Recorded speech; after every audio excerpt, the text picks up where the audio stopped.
Ruth அதிகாரம் 3. ஆண்டவரின் ஆசி. ஒரு நாள் மாமியாராகிய நகோமி ரூத்திடம், நீ இல்வாழ்க்கையில் ஈடுபட்டு மகிழ்ச்சியுடன் இருக்குமாறு செய்வது என் கடமை அல்லவா? போவாசு நமக்கு உறவினர். அவருடைய பணிப்பெண்களோடுதான் நீ இத்தனை நாள்களும் இருந்தாய்.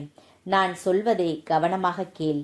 இன்றிரவு அவர் களத்தில் வார்கோதுமையை தூற்றிக் கொண்டிருப்பார். நீ குளித்துவிட்டு எண்ணெய் தடவிக்கொண்டு உன்னிடமுள்ள ஆடைகளில் மிகவும் நல்லதை உடுத்திக்கொள். பின்னர் அவருடைய களத்துக்கு போ.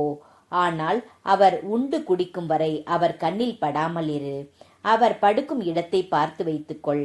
அவர் உறங்கியதும் நீ சென்று அவர் கால்களை மூடியிருக்கும் போர்வையை விலக்கிவிட்டு அங்கேயே படுத்துக்கொள். அதற்கு மேல் நீ செய்ய வேண்டியதை அவரே உன்னிடம் சொல்வார் என்றார்.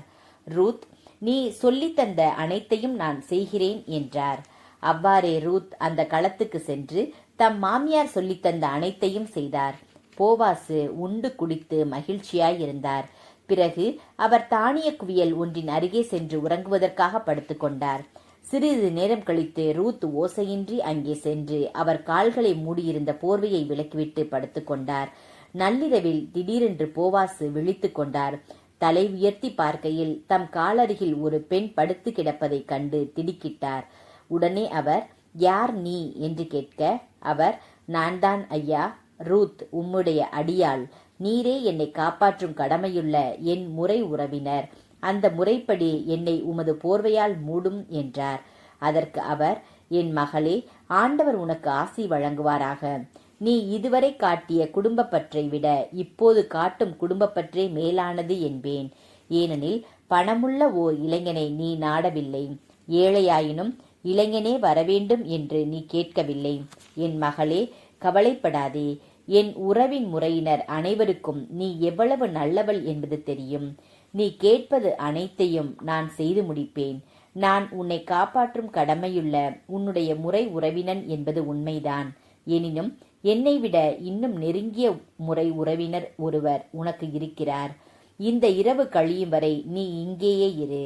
காலையில் அவர் உன்னுடைய முறை உறவினராக தம் கடமையை ஏற்றுக்கொள்ள முன்வருவாரானால் நல்லது.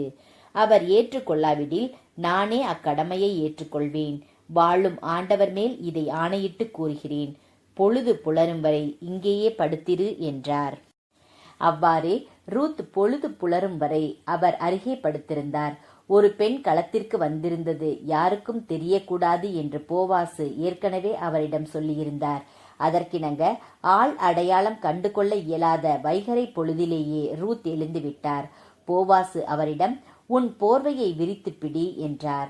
அவரும் அவ்வாறே செய்தார். அவர் 6 மரக்கால் எடையுள்ள வார்கோதுமையை அதில் கொட்டி அதை அவர் எடுத்து போகுமாறு கொடுத்தார். ரூத் மாமியாரிடம் வந்ததும், நகோமி, மகளே, என்ன நடந்தது என்று கேட்டார். போவாசு தமக்கு செய்ததையெல்லாம் ரூத் கூறினார். மேலும் அவர், நான் உம்மிடம் வெறுங்கையோடு வரக்கூடாது என்று அவர் 6 மரக்கால் வார்கோதுமையையும் கொடுத்தார் என்றார். நகோமி அவரிடம், மகளே, இது எப்படி முடியும் என்பதை அறியும் வரை காத்திரு. அவர் காலம் தாழ்த்த மாட்டார். இன்றே இதற்கு ஒரு நல்ல முடிவு காண்பார் என்றார்.